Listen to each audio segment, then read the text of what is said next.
माननीय सदस्य अमरा राम जी। माननीय सभापति महोदय, आपने बजट पे बात रखने के लिए अनुमति दी, इसके लिए तो मैं आपका आभार व्यक्त करता हूं। और जो देश का किसान, देश का जवान, देश का गरीब और महिलाएं जिन आशा कर रही थी, मैं समझता हूं ये बजट उनकी समस्याओं के समाधान के लिए नहीं रखा गया है। जहां कहा जा रहा है आज किसान इस देश की आज़ादी के 75 साल बाद भी अगर इस कृषि संकट के कारण वो आत्महत्या कर रहा है, मैं समझता हूं अंग्रेजों के वक्त, राजशाही के वक्त भी आत्महत्या नहीं करता था, इससे भी बुरी स्थिति थी। लेकिन आज इस कृषि संकट के कारण इस देश का किसान और खेत मजदूर जो जिंदगी अपने खेत पे या मजदूरी पे चलाता है, वो आज आत्महत्या कर रहा है। इससे बुरी बात नहीं हो सकती। और उनके समाधान की बजाय उनके साथ जो खिलवाड़ किया जा रहा है, मैं समझता हूं कि इससे बड़ी बात नहीं हो सकती। आज वो अपनी पैदावार का किसान केवल एमएसपी मांग रहा है, न्यूनतम समर्थन मूल्य की गारंटी मांग रहा है, वो देने के लिए सरकार तैयार नहीं है।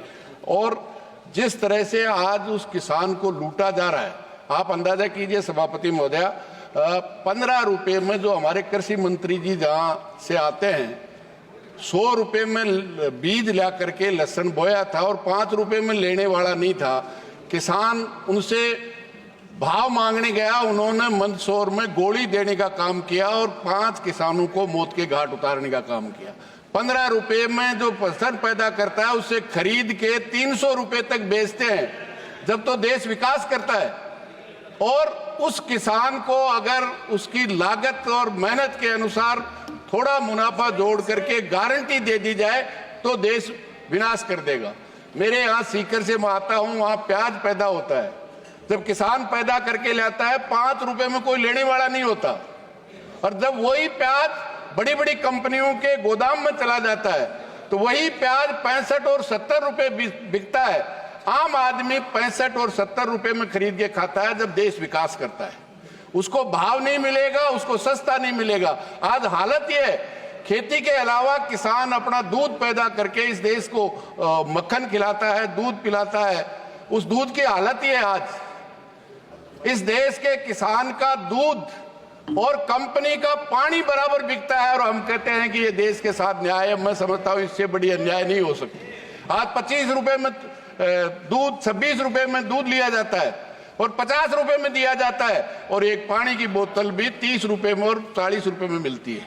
मतलब अमीर का पानी और किसान का दूध अगर एक ब्याह बिकता है और सरकार में बैठे हुए लोग कहते हैं उस किसान के साथ हम न्याय कर रहे हैं, तो मैं समझता हूं ये इससे बड़ी अन्याय नहीं हो सकती। ये सरकार बढ़ते ही भूमि अधिग्रहण अध्यादेश लेके आई, इस देश का किसान लड़ा, अध्यादेश पास नहीं कर पाए, फिर काले कानून लेके आए। 1 साल से ज्यादा समय तक इस देश का पूरा किसान लड़ता रहा, आखिर में कानून वापस लेने पड़े। लेकिन 9 अगस्त 2021 को ये लिख के दिया था इस देश की सरकार ने कि उनको हम एमएसपी देंगे। जितने झूठे मुकदमे, सरकार ने मान लिया कि किसान की ये आंदोलन सच था।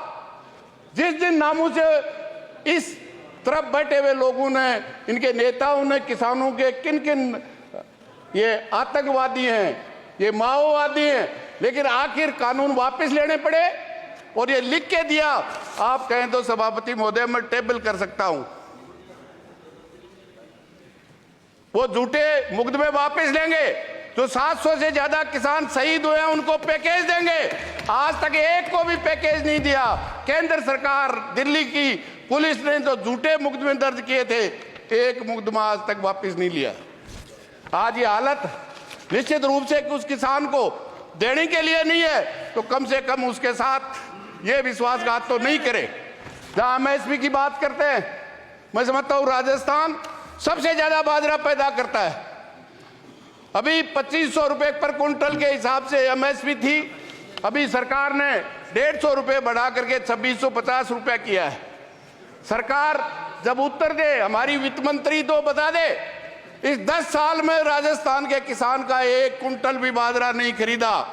जितना किसान सम्मान निधि के नाम से पूरे देश को देते हैं, इस 10 साल में उस राजस्थान के किसान का नुकसान अकेले बाजरे में करने का काम किया है। ये हालत एक जगह नहीं है, हर फसल में।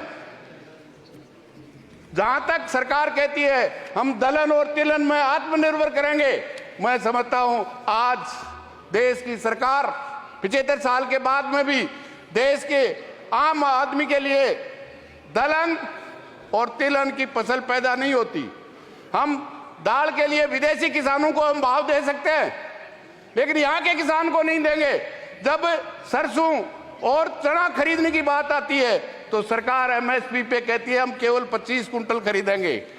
अगर 50 कुंटल किसी का हो गया तो 25 कुंटल आपके यहाँ बेचेगा और 50 में से 25 कुंटल बाजार में ले जाके बेचेगा। ये हालत मैं समझता हूँ इससे भयानक हालत नहीं हो सकती।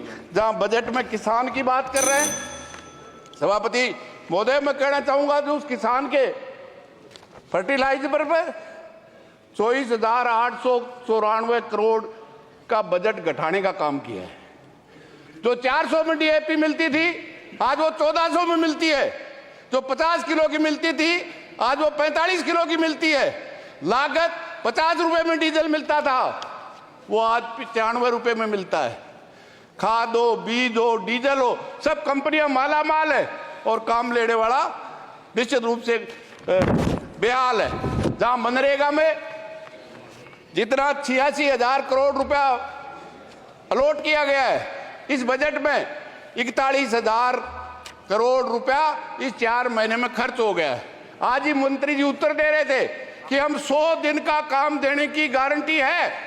एक भी स्टेट ऐसा नहीं है जहां काम मांगने वालों को 100 दिन का काम दिया हो, जिसमें सबसे ज्यादा महिलाएं 90% जाती हैं, जिसमें 80-90% एससी और एसटी की महिलाएं होती हैं। लेकिन उनको इस देश की संसद के बनाए हुए कानून की 100 दिन की गारंटी, साल में काम देने की गारंटी है, उनको काम नहीं दिया जाता। उनको समय पे मजदूरी नहीं दी जा सकती। 4-4 महीने लोगों को मजदूरी नहीं दी जाती। और राजस्थान वो है जो आज भी पीने के पानी के लिए तरसता है। लेकिन ईआरसीपी जो राजस्थान के 13 जिलों में पीने के पानी के लिए और सिंचाई के लिए योजना थी, वहां की सरकार भी कहती है ये केंद्रीय परियोजना हो गई। लेकिन इस बजट में ईआरसीपी का राजस्थान की योजना का नाम नहीं है। आज पीने के लिए हालत खराब है। अध्यक्ष महोदय, जो युवाओं को 1 मिनट में कंप्लीट करिए। हाँ, यस अध्यक्ष महोदय, सभापति महोदय, युवाओं के जो शेखावाटी और सीकर से मैं आता हूं, जहां सबसे ज्यादा सैनिक भर्ती होते हैं। जब भी युद्ध हुआ है सबसे ज्यादा शहादत शेखावाटी देती है। लेकिन अग्निवीर बना करके जिस तरह से उस जवानों का और देश की सुरक्षा के साथ जो खिलवाड़ किया गया है, अब सरकार कह रही है कि उन अग्निवीरों को 4 साल में वापस आने के बाद हम सरकार में, पुलिस में, जेल में दे देंगे। इसलिए मेरा तो आपके माध्यम से एक ही निवेदन है कि ये बजट केवल इस बात के लिए है, सरकार बचाओ, उद्योगपतियों को बढ़ाओ और रोजगार खत्म करो। केवल ये अपनी सरकार को बचाने के लिए है। आपने समय दिया, इसके लिए बहुत बहुत धन्यवाद।